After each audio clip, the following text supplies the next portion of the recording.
ইমন enterprise থেকে চলে আসছি। ফোন নাম্বারটা আমরা সব দেখতে পাচ্ছেন ভিডিও স্ক্রিনে। তো প্রথমেই যে জিনিসটা দেখাবো এটা হচ্ছে হেড টাওয়াল, চুল মোছার জন্য। এটা প্রাইস পড়ছে জুবাইর ভাই মাত্র 250 টাকা। 250। তারপরে হচ্ছে পর্দা গুছিয়ে রাখার জন্য যে ইয়াগুলা, এটা কত পড়ছে? এটা 250 টাকা। 250। শু ব্রাশ কত পড়ছে ভাই? 150 টাকা। 150। ট্রাভেল কিট এটা কত পড়ছে ভাই? 250 টাকা দুইটা কালার। 250 দুইটা কালারে পাচ্ছেন। তারপরে এই যে হেয়ার ব্যান্ড, 170 টাকা আপু। 170 টাকা। আনুমানিক কত পিস আছে? 50 পিস। 50 পিস। এখানে 100 পিস 100 করে আছে। পিসের আবার।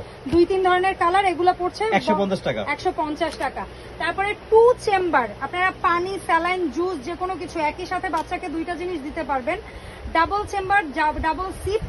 সো এটার কয়েকটা কালার হয়, ভেতরে স্টিকার পাচ্ছেন, সুতা পাচ্ছেন। সো এটার দাম পড়ছে মাত্র 650 টাকা। 650। মেকআপ অর্গানাইজার কিট, এটার চেম্বার গুলা কিন্তু অ্যাডজাস্টেবল, হাইট আপনারা ছোট বড় করতে পারবেন। এটার প্রাইস পড়ছে এটা হচ্ছে মাত্র 1500 টাকা। 1500 টাকা। এই হট এন্ড কুল ব্যাগ গুলা মিনি মাত্র 150 টাকা। ওকে, 1 মিনিট হয়ে গেছে।